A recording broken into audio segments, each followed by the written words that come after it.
Welcome, sirs. Our party is complete. My dear Holmes, I've just spared you a lot of unnecessary investigations. Lord Montcalf never killed himself. He was murdered by his cousin, Jonathan Parker. I had the chance to escape the same destiny. Would you be so kind as to tell me how you deduced it? Oh, yes, well, I think you'll be surprised. After reading the message you sent to me explaining your absence, I made an inquiry on my side. I remember the well-known scientist, Lord Montcalf, and his shady case, an unsolved robbery in which one of his cousins was involved.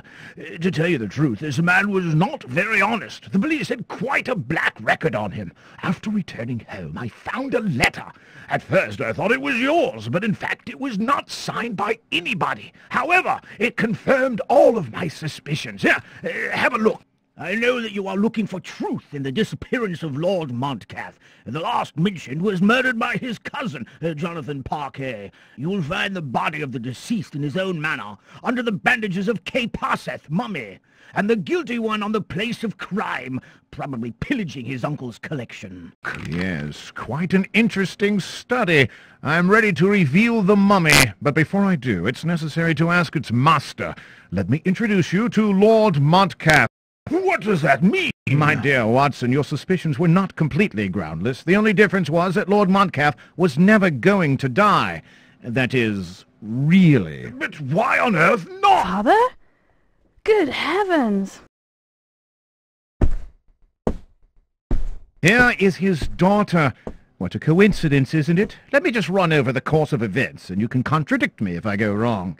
My charming soon-to-be cousin has asked me to investigate the disappearance of her father.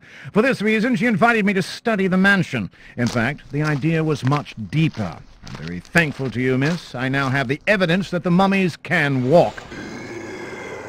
Watson, do you know how mummies were made in Egypt? No, indeed I do. They used bandages and balm. Can you explain what this joke is all about? Do you believe in ghosts, Watson? Of course not. Although they are really useful to move away the intruders. Jonathan Parker didn't notice that and has lost his life. Is he dead? Indeed, Watson. Killed by the mummy. Oh, come on, Holmes, you're joking. It has nothing to do with jokes. This manor that had to be empty was the meeting place for the whole family. A mummy, a lord, his cousin, his daughter, and your servant. All of them trying to kill each other. A charming company, in short. I think Miss Montcalf has lost a shred of her dress there, while Lord Montcalf, the most dead among us, is safe and sound. What are you trying to say? Dear cousin, I doubt that the mummy exists. In fact, if it had tried to kill Lord Montcalf, it would not have left human fingerprints on the gun as it has done. By the way, I'm obliged to say that it was you who fired that gun. Your hand still has traces of the powder. Miss Montcalf dressed up as a mummy? This child loves so much her father that she decided to follow in his footsteps, and her father refusing his daughter's vacation. Oh, here is a sad case of murder indeed. Then why was there a need for your services? To make you guilty? Who would believe it? I thank you for your confidence, Watson, but Elizabeth didn't know her father was alive. Rather, she was looking for 4 statuettes he possessed. To find out the cause of death, I would have inevitably found these statuettes, which he had hidden in the manor. The only thing left was to kill me, and it was Jonathan's task, the cousin, and it was an easy task for him. Elizabeth and Jonathan? In a plot to kill and steal? There are families where a murder doesn't mean anything. Lord Montcalf is not so innocent in this case. He was not content with making everyone believe in his suicide. He filled his manor with deadly traps, and he hid in his caves the most valuable archaeological pieces that he saves for his own private use. He's ready to kill to protect them. What stupidities! You're just a desecrator who's not even capable of understanding the priceless value of these pieces. However, I have never wished for their destruction. Nonsense! I know that you're taking me for an old fool. Everyone thinks I'm crazy, but I'm the only one here who really has his head on his shoulders. Do you think I didn't understand the meaning of this bloody ballet around the statuette? I understand your distress as you realize the combination of the 5 statuettes that you hold could free the evil forces.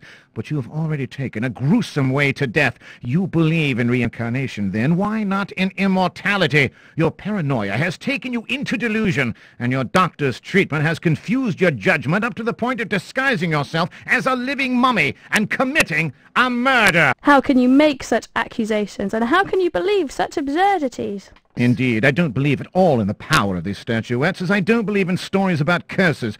But I know a sect whose members were ready to kill to get them back. One of the executors was Parquet. Scoundrel! But their leader is Elizabeth Montcalf.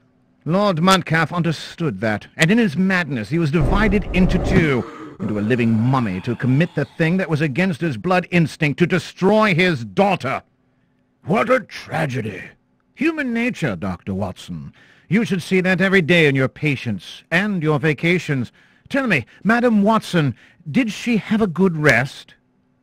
Oh, yes, but keep in mind that these vacations were shortened by a strange case, which began with some strange noise.